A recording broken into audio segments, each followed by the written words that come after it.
Welcome, everybody, to the Weekly Grind Podcast, episode number 9. I'm your host, Keith Fabbri, with my co-host tonight, Carrie Cameron and Doctortoddlee. Guys, how we doing? Fantastic. If you're any better, we'd be twins. Guys, how are you doing over there? Guys, we have a special episode tonight. We're going to preview the NPC Nationals that are going to take place this weekend. And our special guest with us tonight is IFBB pro bodybuilder, Justin Compton. Justin, welcome to the show. How you guys doing? Fantastic. Good to have you, buddy. Yes, definitely. Excited to hear your opinion on this. We'll see what we can do. Well, guys, not like anybody doesn't know who Justin is already, but let you go ahead and introduce yourself. If there is some person that's been living under the rock for the last 5 or 6 years, they don't know who you are. Justin Compton, go ahead. I kind of emerged on the scene at the 2012 NPC Nationals. A lot of people might have remembered me from the 2011 Junior Nationals. I finished second behind Kevin Jordan, who went on to win the whole show. So 2012 was the year that I turned pro. I won the Orlando Pro, the Arnold Asia, Sacramento Pro, and I got several third-place finishes at the Arnold over the last couple of years. Yeah, I was at one of them, actually. I was there. It would have been 2015, I think I went down for that one and watched you on stage that day. Me, Dexter, and Branch. Yep.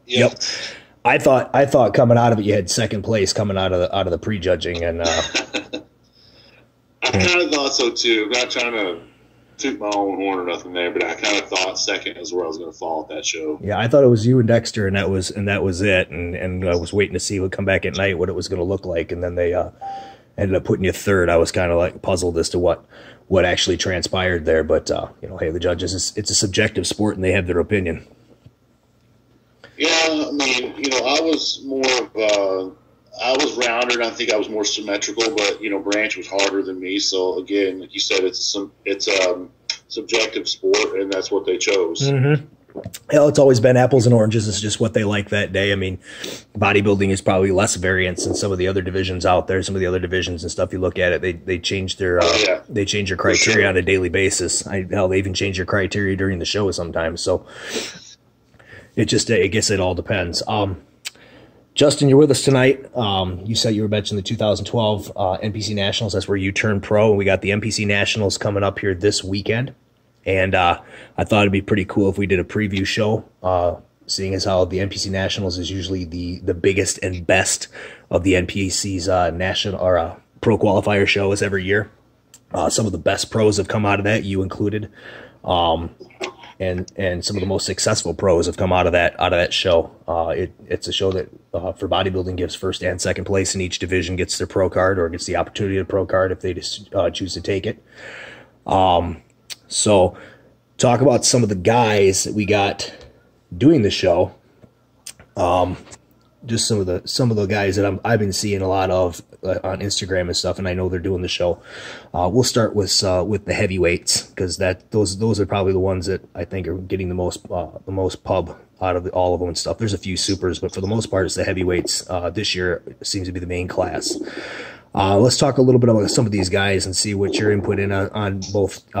All these guys, Carrie and Todd as well, if you've seen any of these guys. We'll start with Justin Maki, guy that took second at the USAs and second at the North Americans just this year. He's back for the Nationals, and it looks like he's ready to go from everything I've seen. I think Justin looks really good. I didn't get to see him at the USAs. I did see him at North Americans, and I feel like it was probably just the flip of a coin, another apples and oranges situation of him losing that contest. I could have seen him in first or second. The guy that beat him, really not sure what the guy's name was. I know he was coached by Dave Kalick.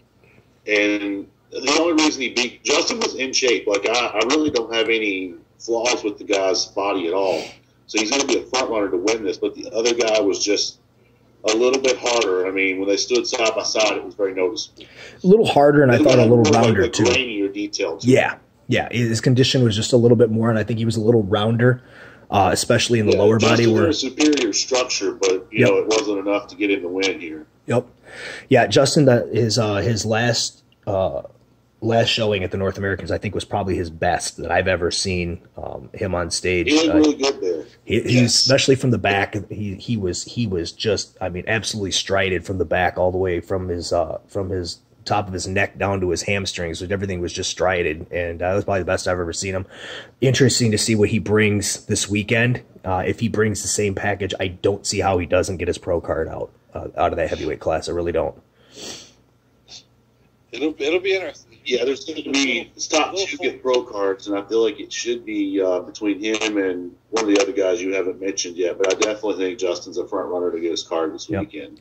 Well, let's talk about one of the other guys, and probably these probably be what I would say be the top two. Jordan Janowitz, a heavyweight guy I know well. Kerry, you know well. Todd as well. He took the entire year off after last year, changed coaches. He's with Matt Porter now. And thank God. Yeah, and all the pictures that we've seen and stuff, and I've seen him in person. I seen him at the Western Michigan here a couple weeks ago. He looks phenomenal. Walking around at 220, the guy was shredded and looked like he was ready to step on stage at any moment. Yeah, he has been for a few weeks now, which is typical of Matt. Right, guys, so getting his guys in early. Yep. It should be, as long as he fills out, this will be one of his best looks today, which says a lot for Jordan. Yeah, it would definitely be his best. All right, yeah, so Jordan Janowitz he's definitely going to be right up there. The next guy I want to talk about is another heavyweight that did the North Americans and I believe the USAs. And this guy, he did really, really well at the North Americans. I thought was down a spot from where he should have been. That is Nick Walker, young guy. He's about 22 or 23 years old, really big, good condition. I think he's probably a year away. You guys think about Nick Walker? Yeah, I think you're right. I mean, I do remember seeing him at that show, very young, but he has a lot of muscle in his frame. I just think that, he doesn't have any real genetic flaws. I just don't think he's going to be ready to stack up against Jordan and Justin. But I do think the kid's going to be in the top 5. He's going to be in the mix. He can shake things up. Yeah, I agree. Structurally, he's great. He's got a ton of muscle. I think he's one of those guys that if somebody misses, he can jump some spots pretty fast, but he's got the muscle maturity factor will be what holds him back right now. But his time will come. He's got a good structure, good shape. All right. The next guy is, and it's a guy that competed against Nick Walker at the North Americans, and a guy we all know very, very well, and whether we like him or not, I guess that's another story. Phil Viz. Come back and do the Nationals again. What do you guys think of Phil Viz? Has anybody even looked at his pictures? Yeah, I looked at him. He's put together really well. He's well developed. He's got a lot going for him. Yeah, if he hasn't already spilled, he could definitely he could be competitive. I mean, because the guy's he's got a ton of muscle. Yeah, he does. He's got good shape, so he's just got to figure out that peaking protocol and to get the fuck off the internet. Yeah, and he's got a chance. Yep. I mean, he could. Yeah, I have to kind of agree with you guys because Phil's definitely he's got enough size, and he's stuck down to a heavyweight now. So I think he's right where he needs to be for this. Right. Saw the North Americans, and he was so close to being being on. But, at that level, when you're at Nationals, so close doesn't cut it. You have to be 100%. Yep. And he seems to either spill over or come in a little too flat. He can't seem to get his formula down right for his peak week. Right. Yeah, I know the last couple times he's worked with Porter as well, or at least at the end, Matt's helped him. So hopefully that's getting him in the right direction at least so he can be consistent. Yeah, I think his biggest thing, like you said, is structurally he's spot on. He's got the big wide shoulders. It's just a ton of muscle on what it really isn't a very big frame, and he's got a very, very small waist. And so he's got that X frame that everybody wants, and he just has it. His problem has always been bringing it in at the very, very end, and he has the nickname Spill Viz for a reason because normally he spills over, or like you said, Justin, he comes in really, really flat, which makes him look really, really spilled over. I think if he comes in, he's right there in that top 3 where he's in the conversation of a pro card, whether you like the guy or not, because he is kind of a prima donna and a loudmouth. I mean, that I guess that has nothing to do with his physique. His physique is very, very good. It's just that like I said, with the way his attitude is, I think a lot of that kind of rubs people the wrong way. Well, and what we said earlier, being subjective, who's to say being an asshole doesn't have an impact? Right. Right. Whether you want it to or not, at the end of the day, it can be a factor. Yep. Definitely. I think he just needs to sit tight and don't say anything going into the show. You know, and that would just be quiet and just go into the show. Being quiet would probably do him some good. So. You know, that would probably help him. And just try something different. Be quiet for a while and see what happens. You don't rub anybody wrong right before the show, and you never know what's going to happen. Let's see. There's a couple other heavyweights in there and stuff. I don't want to go too far, and those are probably your top. Like I said, the ones we just talked about are probably our top 4 or 5 guys right there. Let's go down to the light heavyweight class. There's one in particular that I'm looking forward to seeing him on stage because I think this is his chance, and that is Kyle Ateen. He placed 5th there a couple of years ago. They told me he needed to get bigger. He came in bigger. He's going to be pushing right at the top of that light heavyweight class, and he's got a chance to win it. And to be honest with you, if he comes in, he might have a chance to win the overall. What was the guy's name again? Kyle Ateen. Etienne. Yeah. He's not a real tall guy, so he just looks humongous on stage, but he does. Yeah. And everything is just big, round, but yet dense muscle. I mean, just grainy, gnarly looking muscle on this guy. He just did heavyweight at the I believe it was a Southern Classic to qualify, and he did heavyweight and didn't deplete or anything, just went in and won the heavyweight class, and now he's actually going into to his normal depletion and everything else going into the Nationals. So this guy, I mean, he's got a chance to win that light heavyweight class, and he's probably the front runner as far as I'm concerned. From what I've seen, yeah, I would absolutely agree with that, but you can always be surprised. Yeah, I mean, you never know who's going to show up. That's the thing. Somebody could show up that nobody's even seen. That somebody who keeps quiet on social media and nobody knows who he is. Some people still do that. That's true. Yeah, it's not the norm, but some people do that. Yeah, right. Did you get a chance to look him up there at all, Justin? Yeah, I'm actually looking at him right now. And the guy does have a very good structure. He's got a very good V-taper. I'm looking at his front lat spread. This was from last year. I'm not sure which show it was. This is March 2010. Or sorry, March 10th, 2016. So it might have been a 2015 show. So I can only imagine he's gotten better since then. So the structure is really good. But I don't see any pictures from behind. And as much as I don't like to use this phrase, but a lot of times shows are won from behind because it's not hard to get shredded from the front. It's hard to get shredded from behind. So from the front, the guy's got my vote. I just haven't seen anything from behind to really justify to say he's going to be a showstopper or not. He could very well be. There should be some pictures of him on the grind. He's posted a bunch on there, and I've posted some of him on there. So there should be some pictures from the back of him on there, and his back's pretty freaky looking. Yeah, I was gonna say I don't remember seeing anything that was alarming from the back shots at all. No. Okay. Tell you what, I'm looking at the pictures right now. I actually see them. I was on his page and I couldn't find anything. Yeah, he looks really good from behind too. His hamstrings are just thick. Maybe 3 to 5 more pounds, and if he can pull that off between now and Saturday, he's going to be in the mix. Yep. Yeah, and that's what I figured too. And you got to figure you're going to lose at least that much during peak week anyway. Just the water alone. You should. You should. It's probably closer to 10, but yeah. Should be the key word. So, all right. Is there anybody you guys have been looking at? You guys want to talk about? Because I'm done with my list.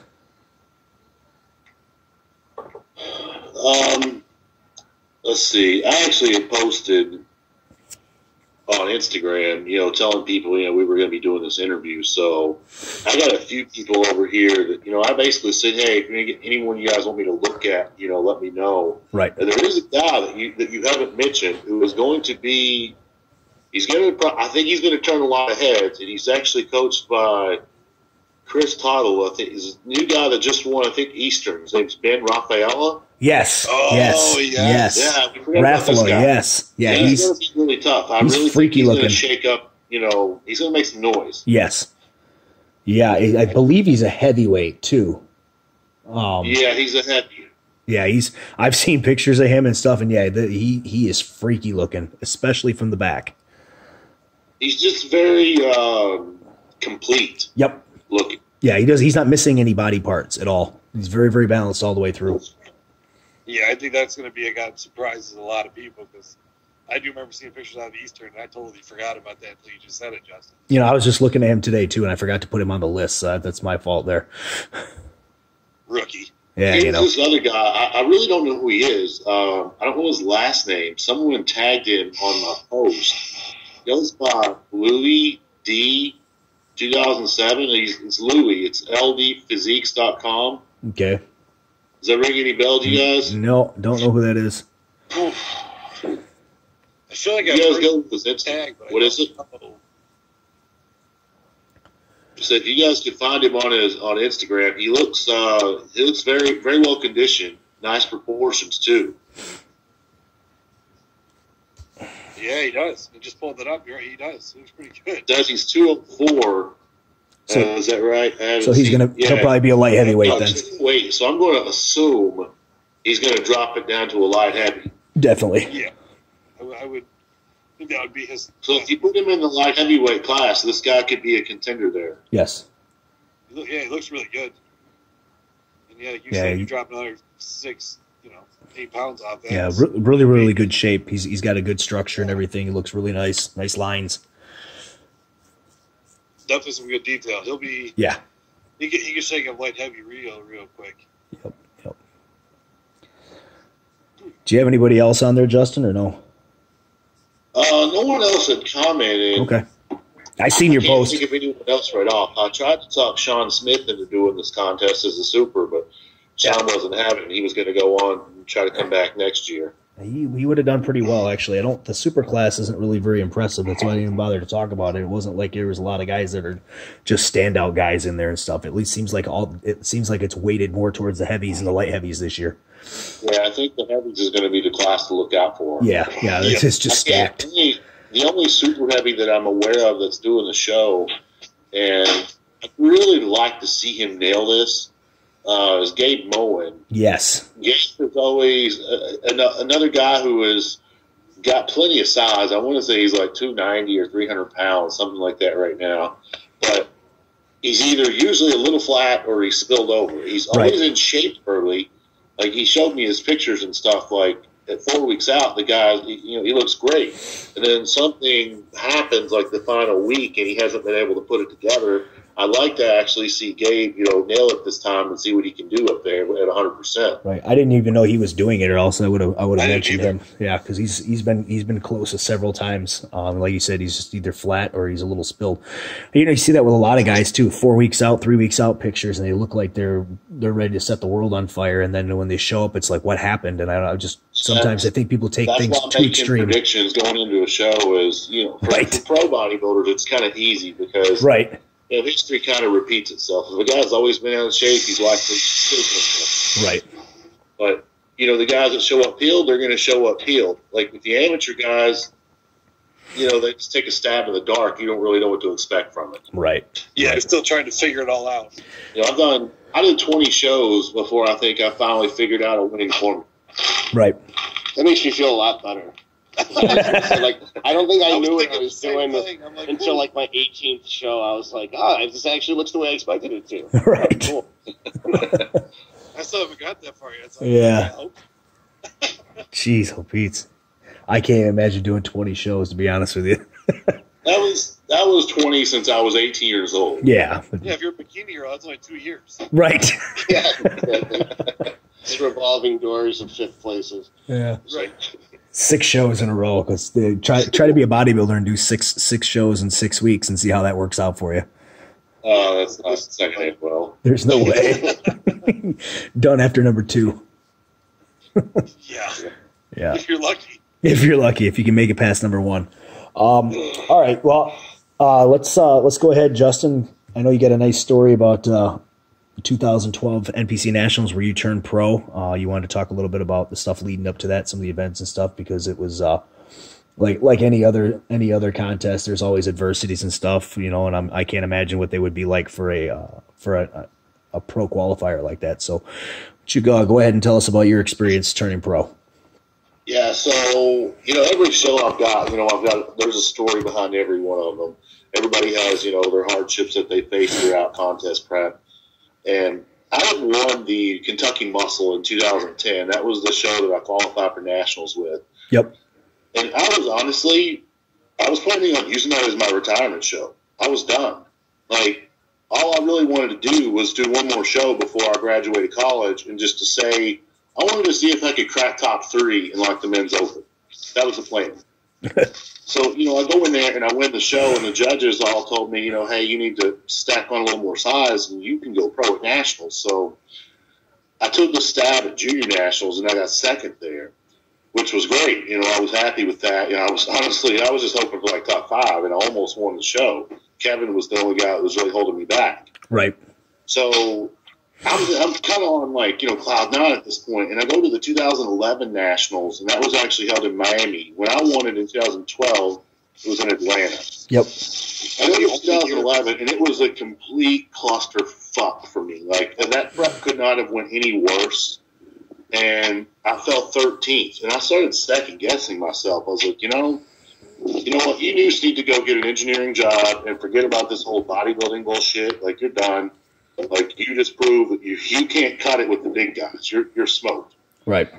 It took me, like, probably 3 months. You know, I was dating this girl back then, and Jess, and she kind of helped me. She kind of picked my self-esteem back up and got me motivated to come back. So going into the 2012 Nationals, I'm going to pause there real quick. You know, you guys were talking about who may or may not come out of the woodworks for these shows, like someone sitting there lurking in the background. I was that guy. You were that guy. Like, yeah, for sure. I remember going into that show, I used to watch the old MD in the trenches, and I used to see Rob Yules. I knew Tony Friedrich was doing it. Tony's a good friend of mine now. I knew Boyd Dollar was doing it. I saw these guys posting out videos and stuff, and there was podcasts out, just like we're doing today, people making their predictions. And I think Rob Yules was the front runner going into that show, because he had got like 4th at North Americans, and I want to say 2nd or 3rd at USA's behind Aaron Clark. Aaron was also a dark horse that year. 2012, yep. All three, me, Aaron, and Dallas, kind of came out of nowhere. We didn't post. We didn't put any pictures out. We didn't do anything. We just showed up. Right. And it kind of goes to shut down the politics thing to people. Everybody says, you got to have politics behind your side. Nobody even knew who I was when I went into nationals. Right. Like, I walked in the building and nobody recognized me. Nobody said anything. But when I walked on stage, that was a whole different story. I was definitely a dark horse going into that show. But I want to say around 12 weeks out, we had started my prep, and I had no more than been going like a week. And I actually tore the soleus in my calf. Oh, that's one of the worst muscles to tear. That is if you have a soleus in your calf, so when you do leg press, you have to make sure you're going through your heels, because if your ankle goes forward, it's going to engage your calf. So leg training was squats, forget it. Yep. Not squat. You can't balance. When you're still fat. You have to do cardio, and it makes cardio for a bit. So people want to talk about their pains and their aches. I used to get up that whole prep all the way to like 3 weeks out. I would wake up and put a gel pack of ice on my calf and wrap it with an ace bandage, and I basically freeze my calf on the way to the gym to numb it, so I could do cardio in the mornings. Wow. I did what I had to do. And at that time, I was working as a loan officer, and I was working for a mortgage company out of Lexington, Kentucky, and some things kind of got stirred up at the office. And long story short, I lost my job out of it. I'm like 4 weeks out, and I don't have a job. And I'm thinking, fuck, this is bad. This is really bad. And I'm financially smart enough. Like, I never lived paycheck to paycheck. Like, that's never been me. So I had enough, coast my way on in. So I wasn't going to look for another job 4 weeks out from the contest. But I kind of put a deadline at that contest. I was like, this is going to be the show. You turn pro and you make something of this, or you're going to quit. Right. Like this is it. You're gonna either do or die, shit or get off the pot. So posing like 3 weeks out, I would recall in fact like tears in my eyes, not because of the pain, but because of what I did. I was posing and back in my right quad snapped posing. Oh my God. So I'm when I went to Nationals, I was kind of a gimp leg. I actually was limping across the stage. I don't know if you could tell it or not. I did my best to hide it. But I didn't train legs hard that entire prep because of the calf injury. And then I tore the VMO, like I said, around 3 weeks out. So that whole prep, my brain was all over the place. No kidding. It was my job. So, I mean, that was something that was weighing on me heavy as well. Wow. The plan was to go there, and I really thought if I made top 5, I was going to be happy with that because the previous year I finished 13th. Right. And when I made the center call out, I looked around. I'm looking at these guys beside of me. I remember that was a very, very stacked weight class. I remember second place was Lloyd Dollar. Yep. Third was Rob Yules, which both of those guys are pro. Fourth was a guy named Brian Carriage. You're probably familiar with him being from Michigan. Yeah, I know. I knew Brian really, really well, actually. Yeah. Yep. What is it? I knew Brian really, really well. Brian passed a few years ago, but he was probably one of the nicest guys I ever met in my entire life. Yeah, he was perfectly calm backstage, and I remember seeing him like this guy. He out-muscled everyone in the contest. Like he had enough muscle to kill us all. Then Rafael Harvila was there, Joel Thomas, Tony Friedrichs. So, I had a stacked class, and I'm in that first call-out. I was freaking out because they got me in the center stage. I didn't know what to do. I remember I was shaking on stage. And then after I saw the prejudging pictures, I was a little more confident that I was going to walk away with my pro card. But, my expectations going into that show, I wanted to go pro, but honestly, I really was just cool with making top 5. Right. And then I think controversially, I could have won the overall at that contest too. Yes. For sure. No question. I was very, very disappointed. The other person who beat you did not look as good as you at all. Like your symmetry was perfect. Brian was bigger than me, but I really think, and I don't mean this in any disrespect to him, because me and Brian, have been friends since that show. We always talk. So like I said, I don't mean this in any negative way. I just thought with my symmetry and my conditioning, I edged him out that day. You looked unreal with how round your muscle bellies were and how tight your waist was. I had never seen someone with that much size and symmetry in one place. It looked inhuman. Nobody looked anywhere even in your ballpark. That's why it was such a fucking travesty you didn't get first. Or in the overall, I know you got first in your class. You know what the bad thing was? You were probably going to disagree with me on this because you didn't see me leading into that show. I was actually extremely flat at that year's Nationals. Because we weighed in at like 224, and I figured, man, we really sucked down hard to make heavyweights. And for whatever reason, my body just kicked on and said, fuck you, I'm going to lose weight. Yep. And I think I walked on stage at the finals at 219, and I was eating, and nothing was happening. It didn't matter. That happens to me too a lot. But in the end, though, it's tighter. It's not like you're getting looser as that happens. As you start torching it down, I feel like I dry out more as I'm losing weight when I'm trying to gain weight. Right. Yeah, I was a little bit flat, but my detail was definitely on point there. Right. Your waist probably came in more than you thought too. Because I mean, it was unreal how narrow your waist was compared to your shoulders. Yeah, that's always been a genetic attribute I've always had is really small hips. Right.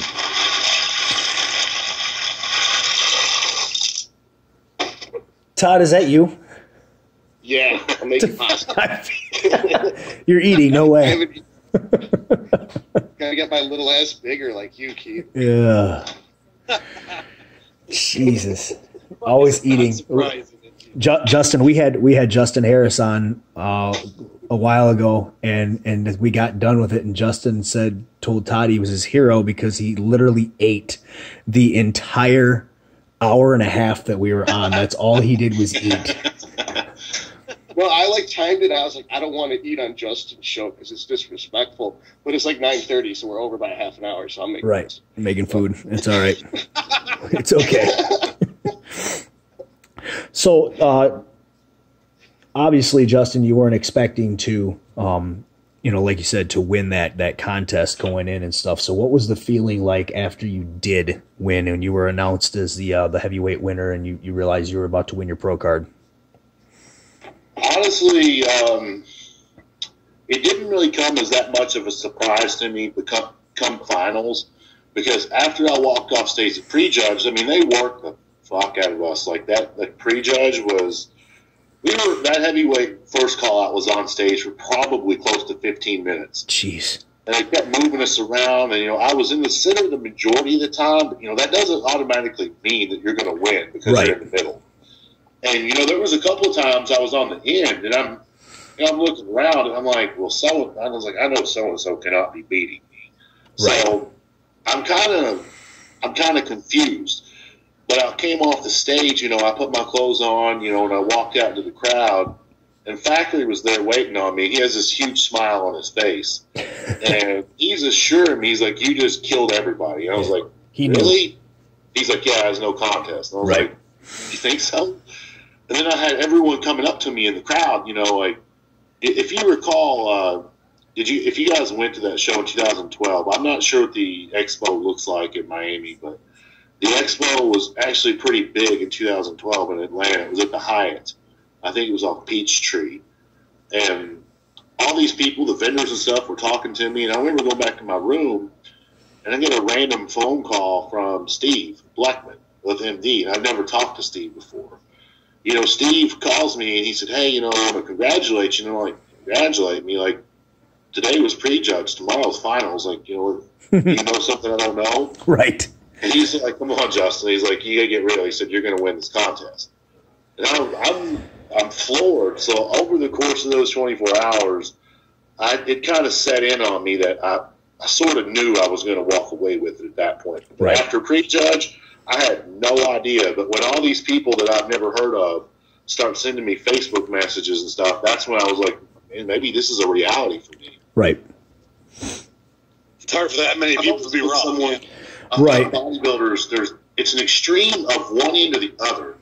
I don't mean to be a dick about it, but some people just really suck, and they think they're really, really good.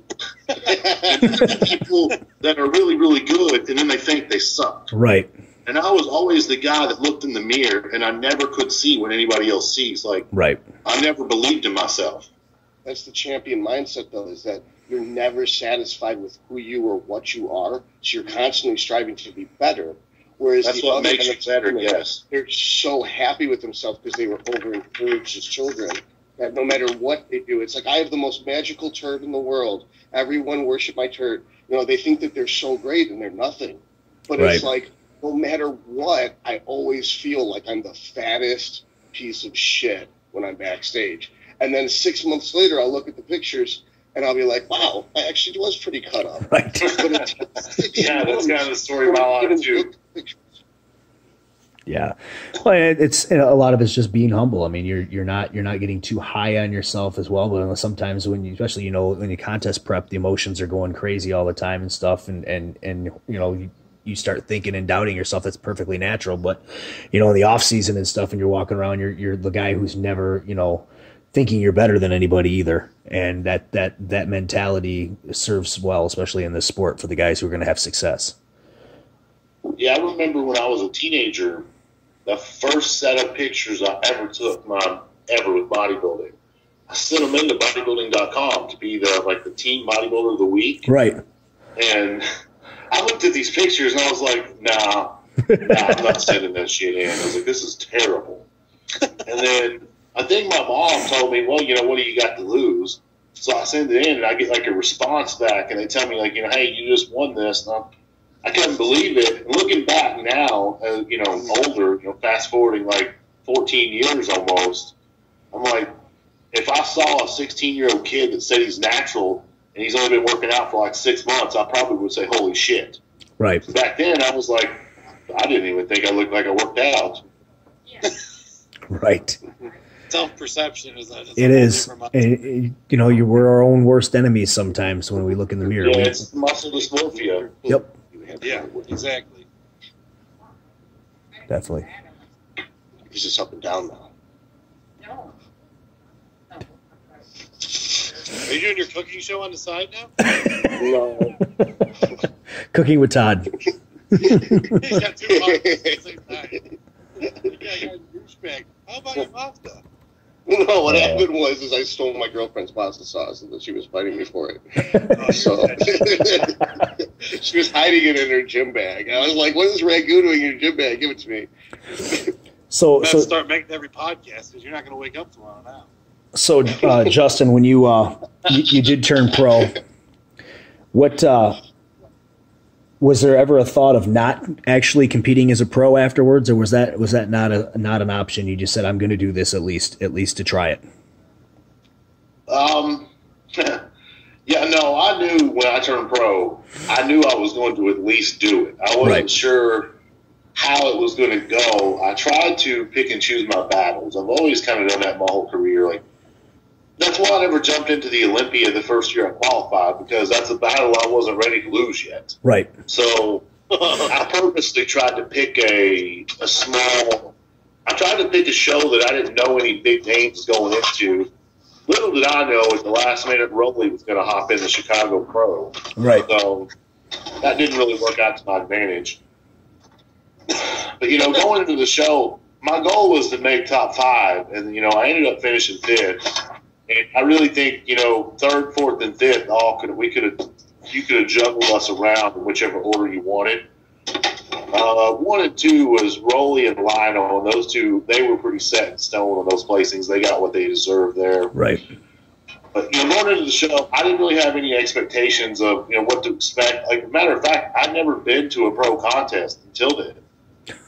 Like, until 2013, I'd never went to a professional contest. And I remember going up to Buffalo, New York at 5 weeks out of the Chicago, and I traveled to the Toronto Pro. I stayed with my friend Gary in Buffalo. I had to just go see what a pro show was like and how it was ran before I actually hopped in one, you know? Right.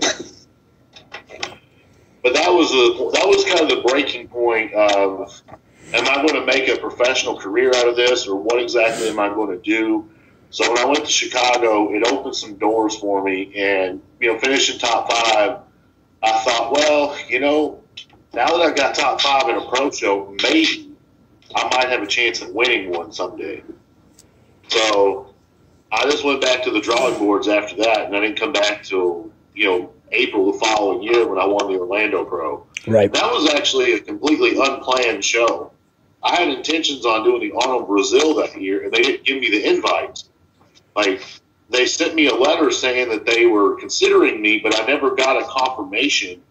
And obviously I didn't do the show. So I was like 4 weeks out from the Arnold Brazil, and I was like, well, you know, if I don't even know if I'm going to get the invite, if I'm going to be able to compete. So I said, fuck it, I'm going to step on the gas the next 2 weeks. And I did the Orlando Pro, and it worked out for me. Yeah, not a bad backup plan. No. Well, what happened just kind of fell into place. It wasn't supposed to happen that way, but it just worked out. It was kind of good because as a pro, you know, there's professional contests throughout the entire year. So, like, if you start your prep, inevitably you're going to get to compete. But, like, as an amateur, whenever I won the NPC Nationals, I planned an entire year for that one show. And for whatever reason, you miss it. That's why when I hurt my soleus, my heart was hurting, because I was like, I'm not going to get to do this show after putting so much into it, because there's nothing else after that. You either do it or you don't, one or the other. Yeah. Yeah. You either do it or you're waiting an entire year or you know, 8 months or something. If you decide to do the USAs or something next year, you're just waiting. That's what you're doing. What really would have been interesting that year would have been cool. So I spoke to Aaron Clark about this. Aaron turned pro at the USAs as a heavyweight, and Dallas turned pro at North Americans. And Dallas was a super heavyweight, though. Aaron's original intentions, I think Aaron told me his original intentions was to do North Americans, and that was also my original intentions too. That would have been kind of cool if all three of us would have clashed at that show. Yeah. Well, then you would have been. It would have been you against Joe Romine, and I probably would have been in the pose down with you instead of him that day. Yeah. Todd was in the pose down at the North Americans with Dallas. Pardon? Yeah, Todd was in the pose down with Dallas at that 2012 North American. Yep. It was like that magic moment, and then life just goes downhill from there. Eventually, we all hit our peak, you know? Right. Yeah, 2012 is the magic year. If you're going to hit your peak, you might as well hit it at the North American and end up in the pose down. Mm-hmm. There's a lot of worse places to have to pose down. Yeah. Not that Todd knows about those places. Is that with my posing routine, the music selection I chose was so heavy that you see, because my girl at the time was behind Jim Mannion, and you could see him covering his ears in shock and then crouching down when the metal starts. I was like, yes. He hates it. It's awesome.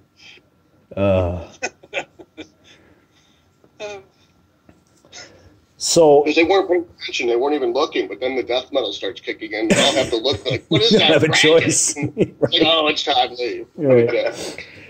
So Justin, you win that Orlando show. When did you get the invite for the actual Arnold in Columbus? Was it right after that, or did you have to wait on that one? That year was a little different. I actually knew this going into the Orlando Pro.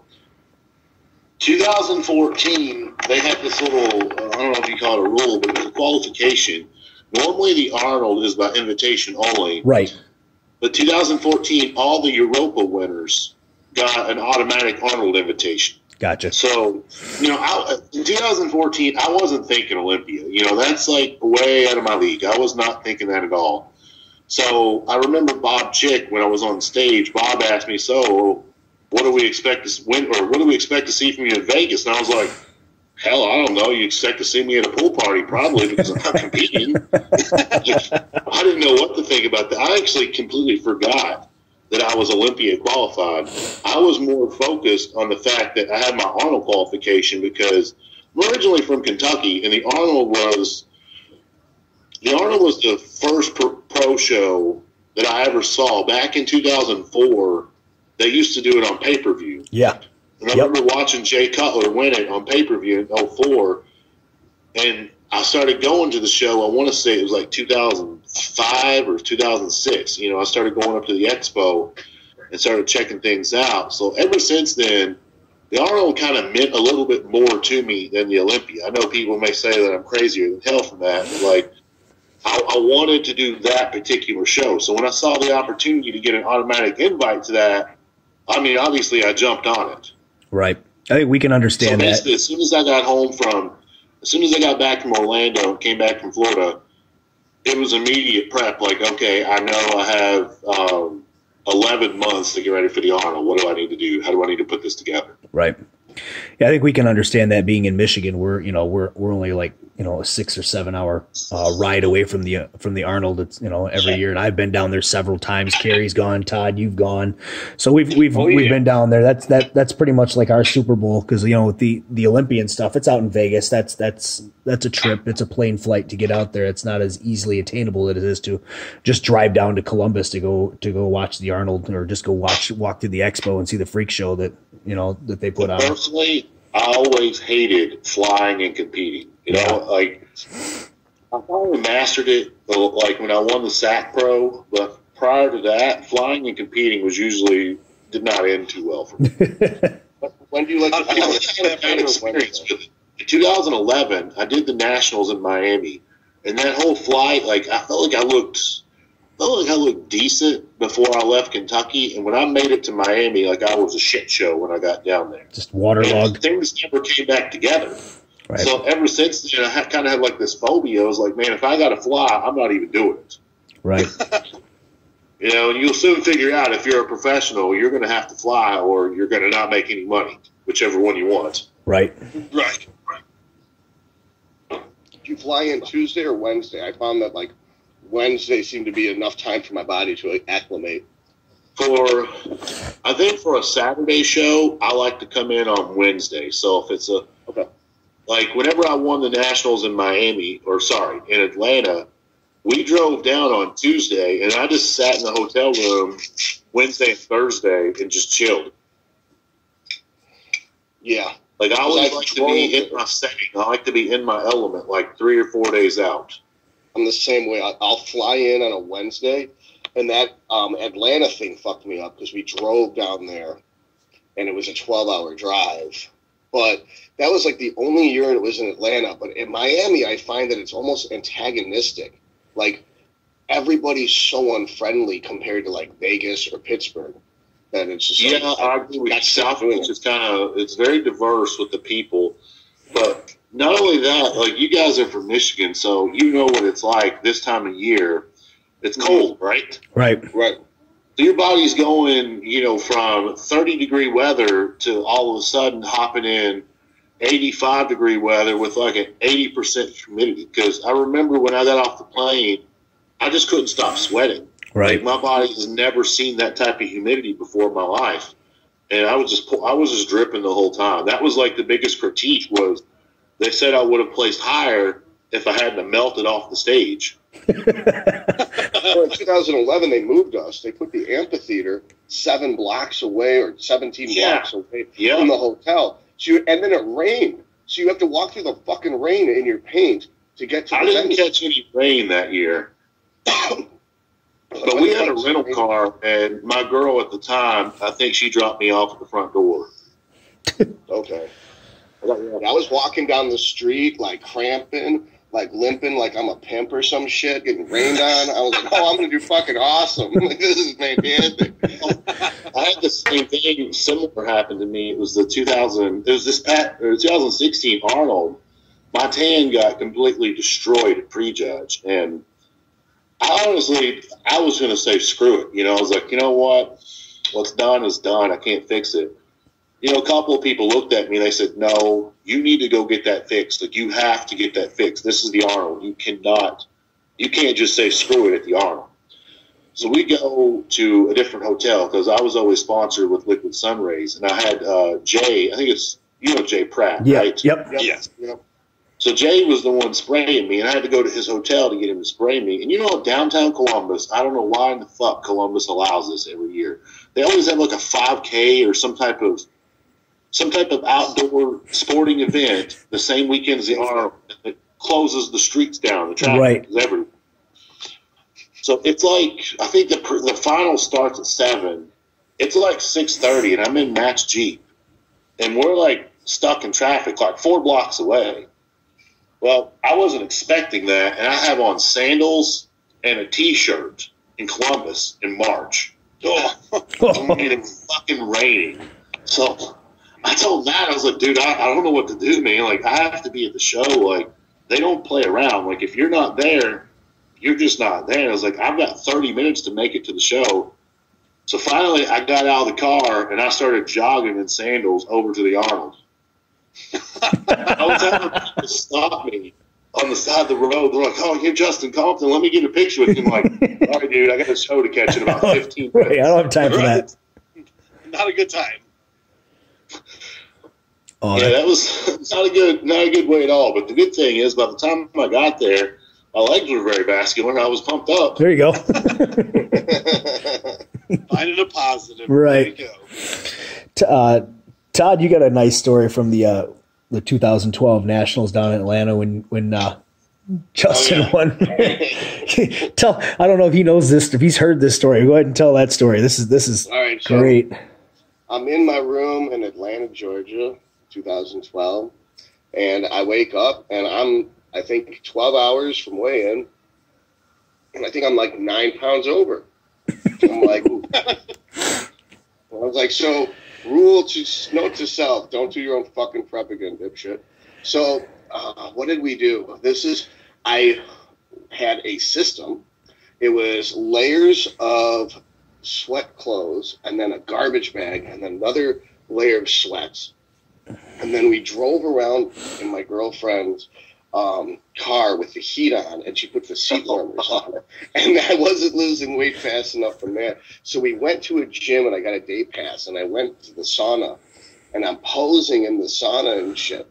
And I'm posing until I couldn't breathe anymore, and it got so hot in there that I couldn't hear my death metal in my headphones. All I could hear is my pulse, and the black cord on my skin was like burning my skin. I'm like, why are you being a little bitch? It's just a sauna. It's like somebody had turned it up to 200 degrees while I was in there. So I like went out of the room. I found her. She made me check in with her every few minutes so I wasn't dead. She was like doing back and cardio. And then like I came out and she's gone. I'm like, uh-oh, where is she? Well, the hotel's not too far. I'll go looking. So I'm like walking down the street and like, it's like, you know how you hit the wall when you're like 0 carb and you did some cardio or some shit? So I'm walking along and it's like, whoa, whoa, whoa, whoa. And like everything slows down and comes to a halt. And I'm standing next to this park bench. It's a street bench. It's not a park bench. There's no park. But so I lay down on this bench, and I can see the steam rising off of me. And I'm like painted, I'm like brown from like 6 bottles of Milano tan and level 4 tanning at 2 different places for 2 weeks. And I'm like covered up in like sweats that I'm like soaked through. And I've got garbage bag on, and people are walking past me, and it's winter. Like they've got burlap coats on and they've got leather coats on, and I'm steaming, and they're just looking at me. Nobody stops to see if I'm okay. It's like some hobo made out of poop is just steaming on the side of the road, and everyone's staring at you like they don't want to step in you. Anyway, I managed to. So I got all the weight off, though. I managed to make weight just fine. Oh. But that was not the best look. I looked horrible when I was on stage. Yeah, not the way to do it. Is drop all that weight that fast. So usually I find that's what happens. The only people I ever see that they can suck down really fast and do well is Jose Raymond, for one. Yep. And the other is the new kid on the block is Derek Lunsford. Oh, my God. Those are the only 2 I've seen that can drop a pretty significant amount of weight in a short period of time and still look good. And then put it right back on like he did at the Junior Nationals last year when he somehow made it down to middleweight. Still not sure how he did it. And then drank like 2 gallons of water overnight and came in for 2 days later for the show, completely carved up, weighing about 195 on the stage, and then took the overall and just looked phenomenal. Yeah, it makes no sense. Yeah. I would think you'd have to be like 5%. And you'd have to be used to being 195, suck out all the water, make weight, put in the water, and then have like an overnight where you can pee out the difference. And then maybe it would work. I've never been able to pull it off. Anytime I put water in after I do weigh in, I don't look as good. Right. Yeah, same with me. It's like, I'm drastically less heavy than I am when I look my best at the gym, but I have no idea how bad my ass looks, so I'm just going to stay here. Right. Oh. Well, guys, thank Justin for coming on. This was pretty good. Nice to hear about your story as far as going to nationals and stuff. I didn't know any of that stuff. I don't think these guys knew that either. So it's nice of you to share that with us. We'll have to have you back on again for sure. No problem, man. Sometime in January. I think I want to do an episode with you where we talk about because I know you're coaching now as well. You've got some clients and stuff, so I'd like to do a episode where we get a couple coaches on here and we talk to you guys about different methods for prep and stuff, because there's that would be interesting. I'm cool with that. Yeah, definitely. So Todd and Carrie, you guys got anything else? Just really happy to have you on the show. I can't wait to discuss the actual bodybuilding stuff with you next time, like diet and training and the other stuff, because that's really fascinating to hear what you have to say, because as I said, of all the bodies I've ever seen on stage, yours is probably one of the absolute best. So whatever you're doing, I want to know how to do it myself. All right. Well, I want to thank you guys for bringing me on, give me an opportunity, and it's been fun catching up with some of these stories too. A lot of stuff I didn't, you guys made me laugh for the last hour and a half. It's been good. Yeah. Appreciate it. Definitely. Yeah, we definitely appreciate you coming on. It was a blast. Definitely. I was just going to say we'll try to get something set up for January if we can. If that works for you, Justin, I'll have to look at the schedule and see what we got coming up. But I don't think we have a whole lot going on in January if that works for you. So we'll get a couple guys, and if you've got any of your pro friends that want to come on, let them know. Maybe we can get a roundtable discussion going with a couple of you guys, because I'm sure you guys got some good techniques that maybe a lot of us don't know about that could help. Yeah, I'll see what I can do. Okay. Well, for Kerry Cameron and for Doctortoddlee and our special guest, Justin Compton, I'm Keith Fabbri saying this has been the episode 9 of the Weekly Grind podcast. And we will see you guys next week with our next show, which we'll have Jordan Janowitz on. And hopefully he's talking about the pro card that he just won at the NPC Nationals. So once again, Weekly Grind podcast. The episode will be up shortly online, so you guys can check it out. And you can check out all the old episodes. And I'm Keith Fabbri saying, keep grinding.